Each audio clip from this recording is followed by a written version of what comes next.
Hey, good morning, options traders. Well, one of the most commonly asked questions that I get during coaching calls or other classes is how to tell all of these different terms for vertical spreads apart. So I'm talking about things like long or short, debit or credit, bull or bear. These are all different classifications that we can apply to really all sorts of strategies, but in particular for vertical spreads.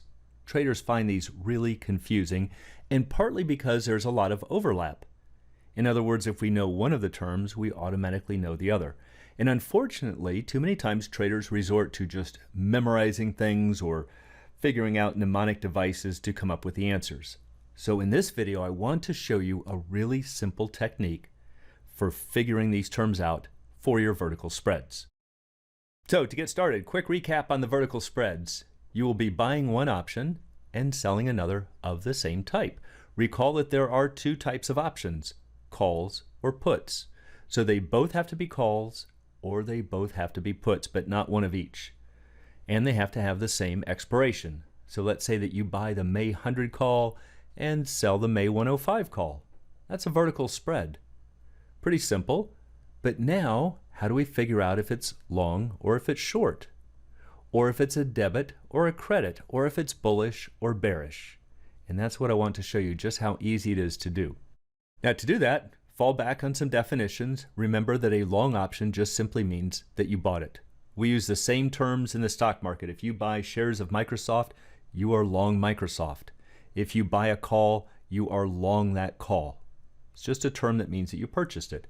And that means you must have paid money, and therefore it's also a debit spread. You've got money going out of your account in a long position. You had to buy it. So a long position is just another word for a debit position. Now a short position is just the opposite. Short means that you sold it, and because you've sold it, you will receive money, and therefore it's a credit. You've got cash coming in, so a short position is synonymous with a credit. So that's why I said some of these terms overlap. If you understand that it's short, you automatically know it's a credit. You automatically know that money came in. Now, when you start putting all of these together, and especially with bull and bear, is where it can get tricky. And so to do that, let me show you a real simple way. And that is to understand your option pricing relationships. And that's why I teach these in depth, along with many others, in things like the Alpha Trader course. But the one that you need to understand now is that lower strike calls are more expensive. That's assuming we're talking about the same underlying stock and the same expiration.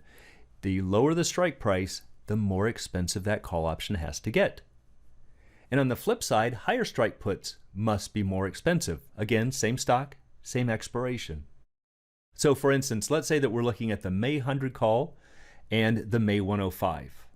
It's got to be the same underlying stock, but I can tell you with absolute certainty that the May $100 call must be more expensive than the May 105 because the May $100 call is a lower strike. And all things being equal, it's better to pay less for the stock. And the market figures that out. It realizes that there's an advantage in having the $100 strike over the 105. And so it will automatically get its price bid up relative to the 105 call. What about the puts? Let's say if we have the May 100 put and the May 105 put. Now the opposite will happen. The May 105 put must be more expensive. And that's because puts give you the right to sell your shares. And all things being equal, it would be better to get a higher price. So the May 105 put must absolutely be worth more than the May 100, assuming we have the same underlying stock. So once you understand these two pricing relationships, all of these terms will automatically fall into place. That's why this is what you have to understand. It makes it so much easier.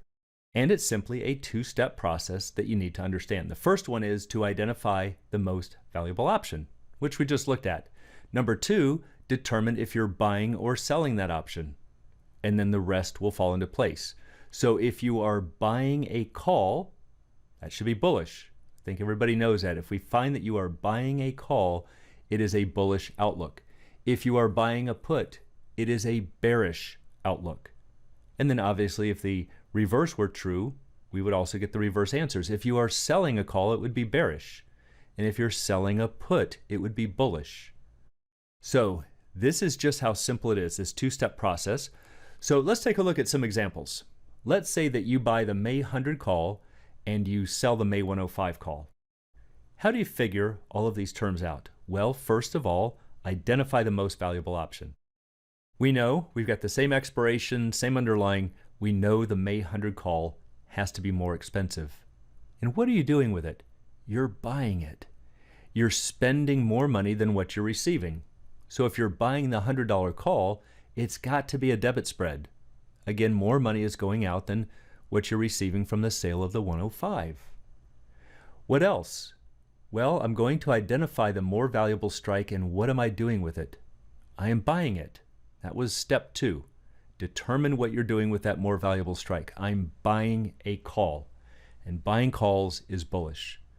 So once I've determined that I'm buying the call, I just ignore this one. This is just a hedge. This is just to make this one cheaper. But what's really driving the strategy is the fact that I'm buying a $100 call. And so because I know that I'm buying this spread, I could also say that I am long the 100-105 call spread. Normally we put the spreads in numerical order. 100 will go first, 105 second in our list. But the fact that I'm long this spread tells me that I must be buying the 100 and selling the 105. So if we were to put this in our account, this would be the risk graph. Here's our long 100 strike, there's our bend, there's the short 105, and we can see that it's bullish. All right, let's try another one. So this time, let's change the wording. Let's say that a trader says that he is short the June $75, $80 put spread. How would you figure all of these terms out? Well, remember, it's a 2-step process. Number 1, identify the most valuable option. I look up here and I see that we are dealing with puts. I know that the 80 strike put is more expensive. So step 1 is complete. I know that's the most expensive one. What have we done with it? Well, right here it says that we are short this spread. And the only way we could be short that spread is if we have sold the $80 put. That's the only way I could get cash coming in. And therefore I must be long the 75 put. But what I'm really focusing on is the more valuable strike. I've sold it. And because I've sold the more valuable strike, it's a credit spread. And because I have sold that, I could also say that I am short the 75-80 vertical put spread. Again, we just list these strikes in numerical order, but because it's short, I can figure out that this trader is short the 80 put and long the 75. And so we have sold the put. I also know that it's bullish, right? Just by itself, if we sold the put, it's bullish. So I'm looking at this. This is what's driving the strategy, the sale of this put. I simply ignore the purchase of the 75. That's just a hedge. And so if we sell the 75-80 vertical put spread, this is our risk graph. There is the short 80 put. That's the more valuable put. We would have unlimited losses if the stock price falls. But because we purchased the 75, we flatten out. And so it is bullish. We have sold a put. The purchase of the 75 is simply a hedge. So it's a bull spread. All right, let's try one more. Let's say that a trader says that he's long the August 190-200 put spread. Step number 1, identify the most valuable option. These are puts. Higher strike puts are more expensive. It's the 200. All right, so we know that. That means we have bought the $200 put. And I know that because it tells us here, we are long the put spread. So if we've purchased the 200 put, I know we've sold the 190 put, and it also must be a debit spread because the more valuable put was purchased. More money's going out than what's coming back in. And because it's long, or because it's a debit spread, we would know that it's long the 190-200 vertical put spread. So again, if you see it listed like this, that it's long and that they're puts, you know that the person must be long the 200 strike and short the 190. That's the only way it could be long because that's the only way it could create a debit. And then finally, if you are buying puts, this is what's driving the strategy right here. It must be bearish because buying a put is bearish. So if you're long the 190-200 vertical put spread, this is your risk graph. So over here is our long 200 strike. If the stock falls, eventually we hit 190 and we flatten out because we have sold off our rights below 190. So yes, it is bearish. and it's all very easy to see and to understand all of these terms that are usually very confusing to traders, but it can be made so simple if you just understand your pricing principles. So I hope that helps you to understand when you're looking at these various terms for those of you dealing with vertical spreads. So for anyone who'd like to learn more about the arts and science of options trading, please check out the Alpha Trader course, Strategy Lab, and a brand new technical analysis course, all at optionsatoz.com.